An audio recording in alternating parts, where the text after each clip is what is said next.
tal? ¿Cómo están? Nuevamente aquí en Dame el Poder y de cara a las elecciones legislativas de este año, las PASO en agosto y las elecciones definitivas en octubre, tenemos dos invitados de lujo para hablar de la actualidad.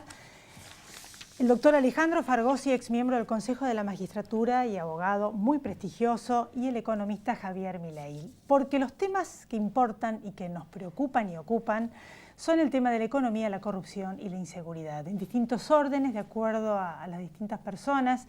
Y la realidad es que sube el dólar, se recalientan algunos ítems, algunas variables, como por ejemplo que la inflación de este último mes, por ejemplo, dio un poquito más de lo que se imaginaban, y uno va al supermercado y ve los precios y uno se pregunta, bueno, va a influenciar mucho en las elecciones y cómo va a seguir esta historia más allá de lo que anuncian las autoridades. De ese tema de economía, como así también de cómo llegamos a esto y cómo salimos de esto, Javier Milei, y del tema de la justicia en general, del tema de los fueros. Hay tantos candidatos que están procesados por supuestos hechos de corrupción, que luego van a terminar en un congreso donde a su vez van a tener fueros con inmunidad, más allá de los hechos de corrupción. Y es un tema que está en el tapete. Hechos nuevos que salen a la luz, como por ejemplo el pedido de desafuero del actual diputado Julio De Vido, que fue el otrora poderoso ministro de Planificación, por parte del fiscal federal Carlos Stornelli, que vamos a ver cómo termina la historia, en qué momento se define el juez que tiene esta causa, que tiene que ver con un supuesto hecho de corrupción en la mina de Río Turbio. Todo esto veremos cómo termina, porque de alguna manera u otra los ciudadanos están observando y va a influenciar. Ya saltaron a la luz muchos hechos de corrupción que quedaron en la nada. Algunos están enojados porque quedaron en la nada, otros no. Veremos qué pasa y de esto vamos a hablar con los actuales invitados. Ya volvemos, no se vaya.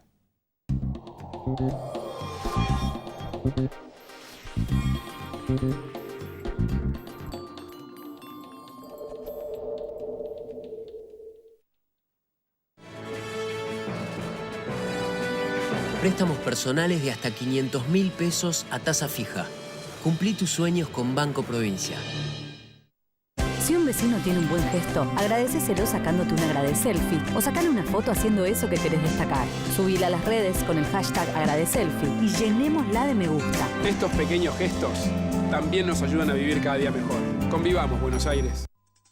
¿Te otorgaron un crédito y vas a escriturar? Hacé valer tu derecho. Escriturá con tu escribano de confianza. El 12 de agosto, de 10 a 13, en la campaña Cuidá lo tuyo, te asesoramos sobre este y otros temas. Más info en www.cuidalotuyo.org, Colegio de Escribanos de la Ciudad de Buenos Aires. Acero es desarrollo, acero es Ternium.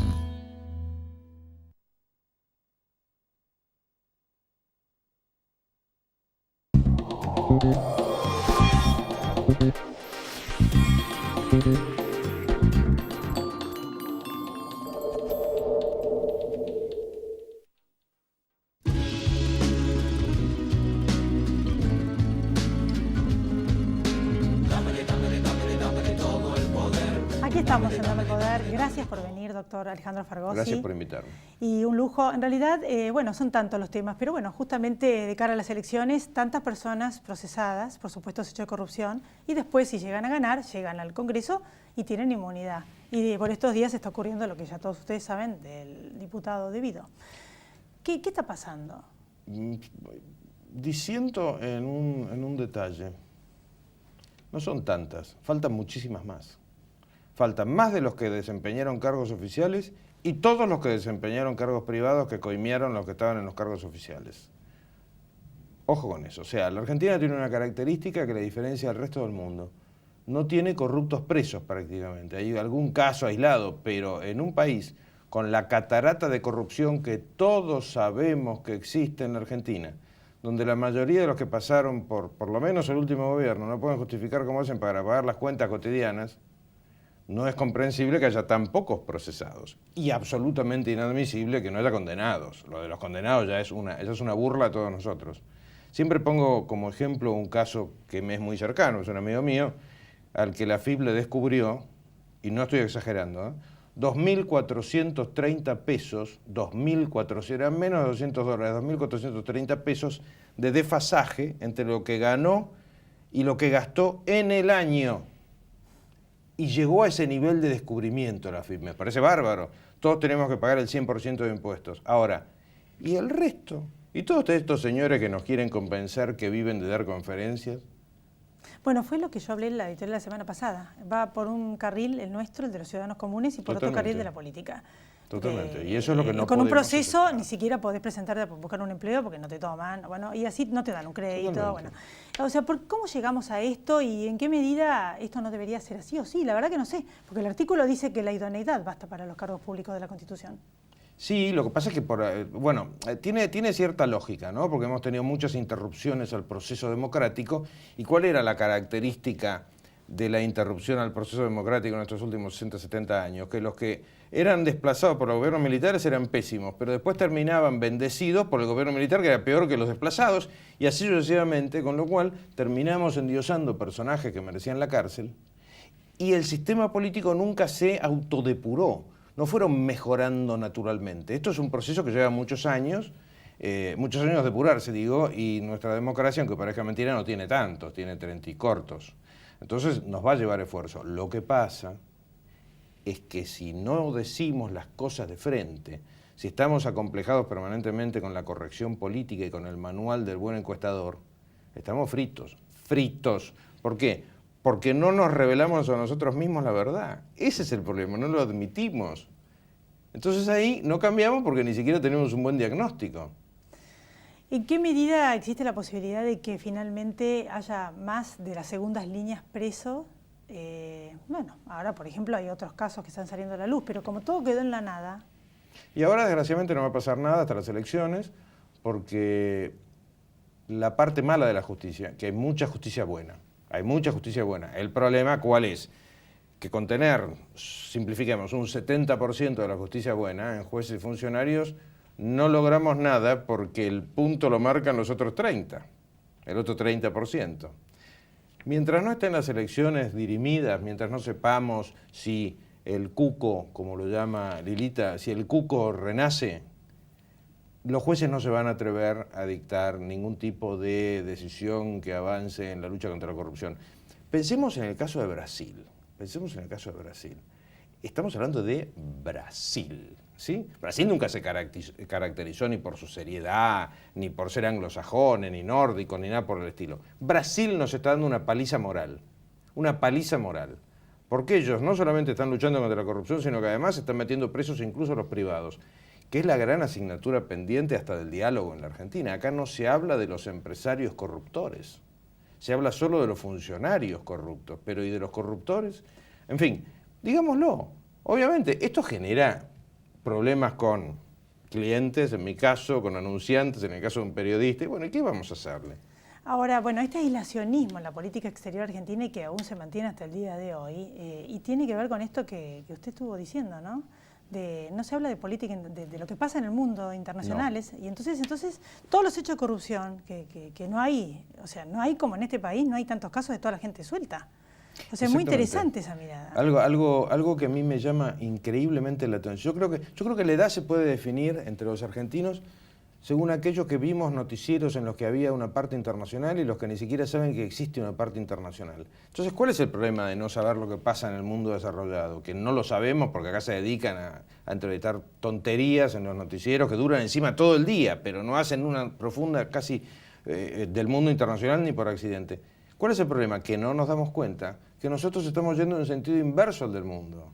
El mundo está en una lucha permanente contra la corrupción y van presos presidentes, primeros ministros, gobernadores, pero en todos lados, Estados Unidos, Europa, para poner los paradigmas, pero hasta en Corea del Norte van presos los corruptos. Bueno, ahí los matan directamente, pero es una salvajada Corea del Norte. Pero digamos, en todo el mundo luchan contra la corrupción y acá hacemos como que está, pero no mucho. Entonces aparece un procesado y nos damos el lujo de decir, bueno, fulanito era el ministro, pero en realidad no era, fulanito era el presidente, pero él no era el cadete el que robaba, por favor. Y otra mirada muy interesante en artículos que escribió tiene que ver con el tema de la inseguridad, que también es otro de los temas que la gente está esperando y vemos a ver si hay resultados de cara a las elecciones. Sí, ahí yo he aprendido mucho. Yo integro una organización son sobre todo padres y madres de víctimas de la inseguridad, que se llama Usina de Justicia. La Usina de Justicia, Madres del Dolor, Hay varias de esas organizaciones y he aprendido mucho de un grupo de gente que le pasó lo peor que le puede pasar a alguien, que es perder un hijo, una hija o padres, ¿no? Y esta gente que lucha no por ellos, porque ellos ya perdieron lo que tenían, lucha por el resto, para que no lo perdamos el resto, me han enseñado una cantidad de cosas y entre las conclusiones a las que uno llega con esas reuniones de gente que sabe, unos saben del dolor, otros saben de derecho penal, otros saben de derecho penitenciario, es que todo esto es una estrategia política. El tema de la inseguridad es una estrategia política de los grupos de izquierda y ultraizquierda para generar descreimiento en el sistema de vida que tenemos en la Argentina, o que creíamos tener en la Argentina. ¿Por qué? Porque ¿cuál es el factor en común que tenemos todos los argentinos? Nuestras casas no. Lo que tenemos en común es la historia, nuestros próceres y los espacios públicos. Sí, la historia es toda mentira, como nos quieren hacer creer. Si nuestros próceres eran todos malos, como nos quieren hacer creer y recién empezamos con Néstor. Y si los espacios comunes no los podemos habitar porque nos roban, violan y matan, se va disolviendo lo que se llama técnicamente el tejido social de un país. Usted es politóloga, no yo, pero se va disolviendo ese tejido social de manera tal que una vez que está bien disuelto, inventamos otro. Que es una técnica inventada por el señor Gramsci, hace prácticamente 100 años ya, o 90 años, que en la Argentina se viene aplicando desde hace mucho tiempo, mucho tiempo. Desgraciadamente, esto es curioso, ¿no? Porque en la Argentina los partidos de izquierdas no juntan 3 votos, pero gritan tanto que los partidos que no son de izquierda, con tal de no ser políticamente incorrectos, terminan haciendo políticas de izquierda. Es muy loco lo que pasa acá. Entonces, claro, no hay nadie que genere riqueza. No hay un juego de, bueno, se crea riqueza y después se dedica a gastarla, se crea y se dedica a gastarla, como pasa, por ejemplo, en España, con ese tomá la voz, dámela a mí, que tienen entre los dos partidos mayoritarios, entre los dos sectores. Y después gastamos más. Gastamos y nunca ahorramos para gastar, o sea... Bueno, y de hecho, como me gusta decir, ejemplificando la vida de una persona que admiro, Mirta Legrand nació en la quinta economía del mundo y cumplió 90 años en la economía número 56, 57. Javier Milei lo debe saber mejor que yo y viene después, así que él es el técnico. Pero eso no puede ser. Somos el único país del mundo que sin una guerra catastrófica, porque las Malvinas fue una guerra pero duró poco, sin una guerra catastrófica, se redujo económicamente en el siglo XX. La verdad que de lo más interesante, y justamente ahora de esto vamos a hablar con Javier Milei. ¿Cómo llegamos a esto y cómo salimos de esto? Bueno, muchísimas gracias por haber estado acá, doctor Fargosi, y nos volvemos a encontrar, ¿sí? Muchas gracias. Después de la pausa, el economista Javier Milei. No se vaya, ya volvemos.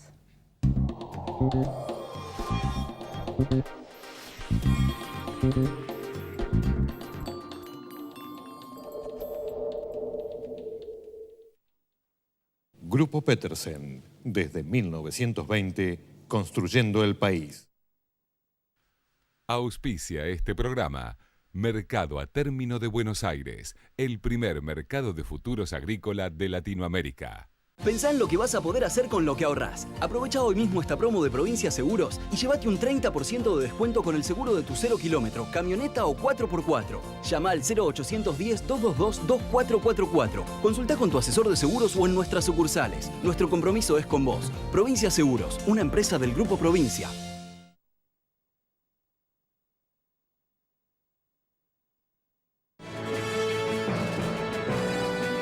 Préstamos personales de hasta 500.000 pesos a tasa fija. Cumplí tus sueños con Banco Provincia.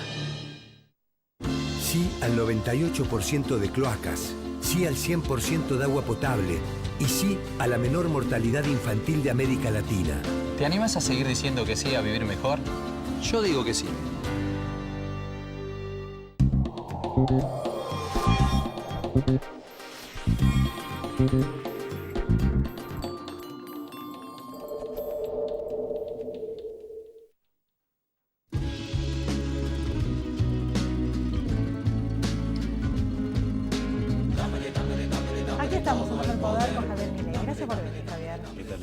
Bueno, de cara a las elecciones, justamente uno de los temas que más nos interesan tiene que ver con la economía y, bueno, primero lo que está ocurriendo, porque sube el dólar, ahora subieron también las tasas en el banco, pero bueno, ¿qué está pasando, no? ¿Y hacia dónde vamos?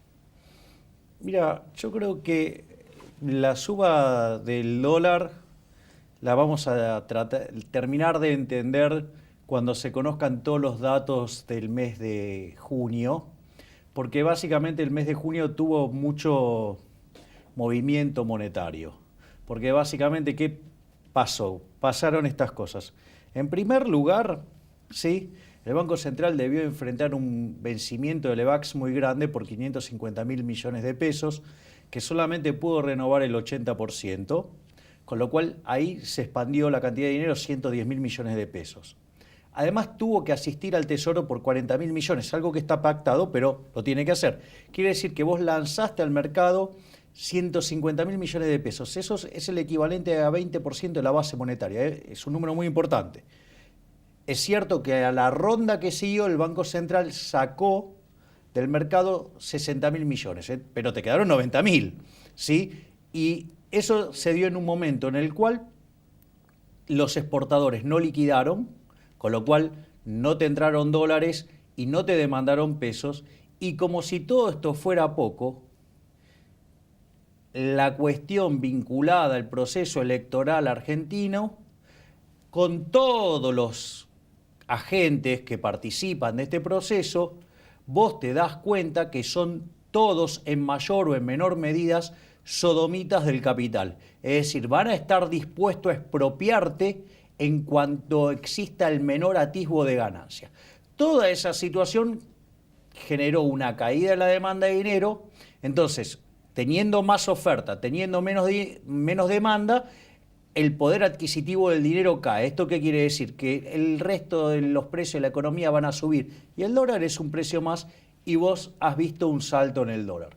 Ahora, ¿cómo se arregla esto? Mirá, si efectivamente cayó la demanda de dinero, el Banco Central va a tener que ir y subir la tasa de interés, no le tiene que dudar ni temblar el pulso en subirla y que la suba todo lo que tenga que subir para que saque esa cantidad de dinero que sobra. ¿Para qué? Para que no se escape la inflación. Porque la misión del Banco Central no es dejar contento a un conjunto de gatafloristas que hace unos meses insultaba al Banco Central porque el dólar estaba barato y ahora porque está caro. Por favor, que se pongan de acuerdo. Entonces, que el Banco Central, si tiene que subir la tasa, que la suba. Y si aún así el dólar sigue rebelde porque la demanda de dinero se cayó mucho, que venda dólares también.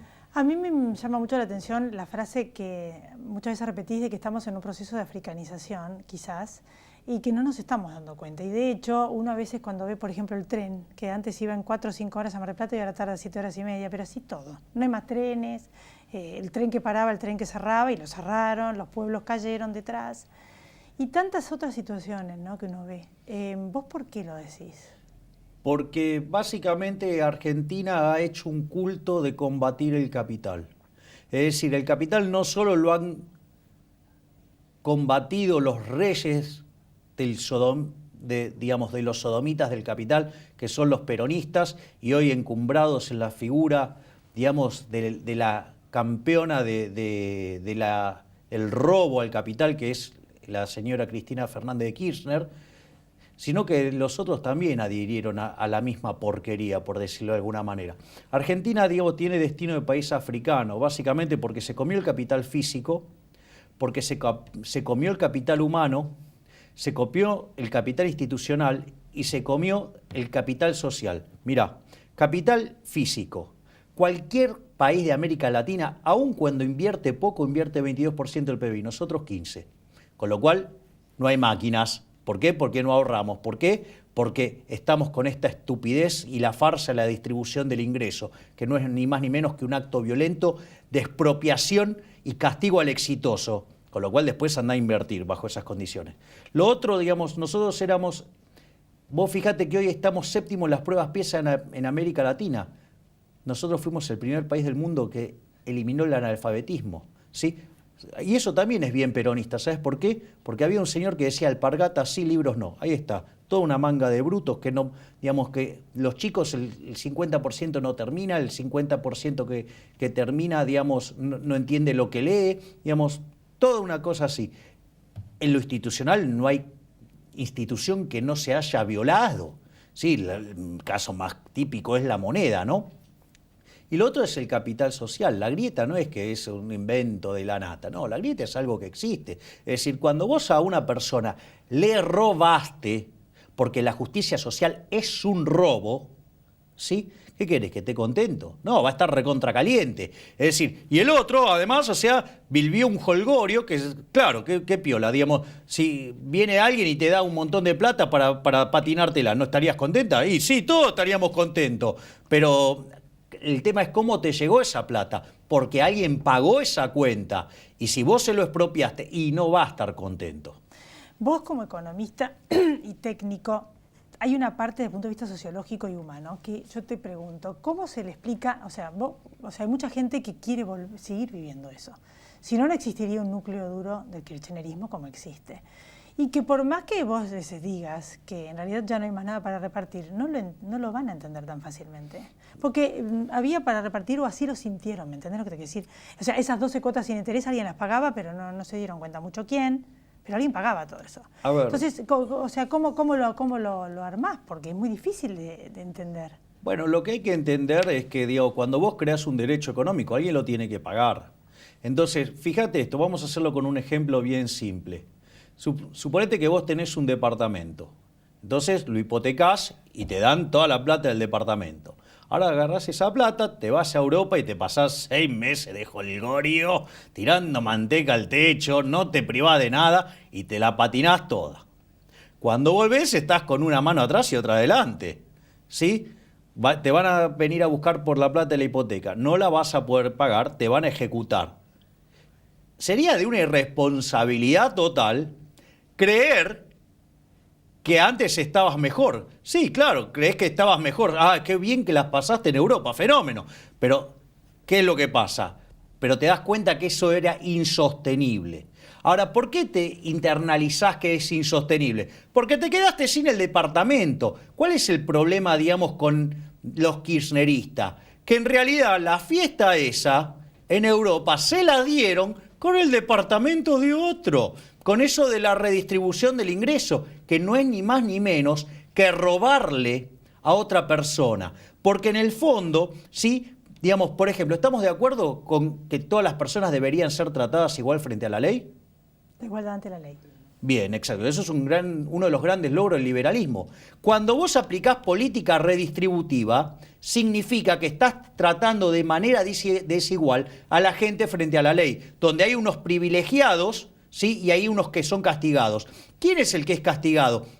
Es castigado el que gana plata. Acá, digamos, se mira eso como si fuera pecado. Cuando en realidad el que gana plata, ¿sí? Para ganar plata, necesitó venderle su producto a alguien. Es decir, lo logró satisfaciendo las preferencias del prójimo. Es un héroe. Y acá lo castigan y se la dan a otro y la reparte políticamente. Bueno, eso es lo que además... No solo que Argentina tiene un problema de falta de ahorro, lo cual complica la inversión, no solo tiene un déficit fiscal colosal que predice que si no lo arreglás te vas a una crisis y nadie te va a invertir, como si todo esto fuera poco, tenés a todos estos degenerados dispuestos a violar a quien gane un centavo, sino que como si vos después de todo esto llegaras a resolver toda esta maraña de cosas, cuando querés invertir, la carga fiscal es tan impresionante que tampoco vas a invertir, con lo cual el único destino que tiene este país, si no arregla el desastre del Estado, es ser pobre. Como dice un amigo mío, me temo que mis hijos van a terminar envidiando a Somalia. ¿Qué tiene que hacer el gobierno entonces para concluir? ¿Qué hizo bien y qué tiene que hacer de más según tu criterio? Desde mi punto de vista, lo único que hizo bien fue ponerlo a Sturzenegger en el Banco Central, evitar una hiperinflación e iniciar un proceso serio de desinflación. El resto, ¿sí? Digamos, lo hizo todo mal, ¿sí? Y lo que tiene que hacer el gobierno, ¿sabes qué es? Una reforma del Estado. Tiene que mejorar el superávit fiscal, ¿sí? Disminuir el gasto, diríamos. Sí. Tiene que mejorar el superávit fiscal porque tiene un desequilibrio de 8 puntos de base, pero lo tiene que hacer además bajando impuestos, con lo cual se requiere de una drástica reducción del gasto público. Y lo primero que tendría que atacar, que es fácil, que no tiene costo social y que son entre 8 y 9 puntos del PBI, es eliminar de cuajo los subsidios económicos, pero haciéndolo bien, no como lo hizo el torpe de Aranguren, ¿sí? Y eliminar de cuajo también la obra pública e ir a un sistema de iniciativa privada como el chileno. Eso te permitiría bajar fuertemente el gasto público, te daría lugar para que vos puedas bajar impuestos al trabajo y eliminar impuestos a las ganancias reinvertidas. Eso te generaría un shock de oferta, la economía empezaría a crecer y ahí podrías hacer un programa de retiro voluntario para bajar a la mitad la cantidad de empleados públicos. Una última pregunta. Si llega a ganar el kirchnerismo o tener una presencia importante en las elecciones y la sola posibilidad de que vuelva a querer asomar la nariz en el 2019, alguien de esa línea, ¿puede llegar a haber una huida masiva de capitales o algo que se le parezca? Parte del capital está hundido y no lo podés sacar, pero lo que está claro es que no vas a tener un solo centavo de inversión y lo único que queda es un estallido y el mundo que te propone Cristina Fernández de Kirchner, ¿sí? O el binomio Massa-Stolbizer, porque es el viejo peronismo diciendo que ellos lo van a hacer bien, cuando el problema no es la gente, sino las ideas las que están mal, porque lo que está mal es el socialismo. Y en el caso de Cristina Fernández de Kirchner es peor, porque fíjate que su primera candidata a diputado, Fernanda Vallejos, sí, estaba a favor de la inflación, a favor del cepo, a favor de la ley de abastecimiento, a favor de la represión financiera y económica, ¿sí? ¿Sabes qué te están diciendo? En el mejor de los casos, vamos a Venezuela.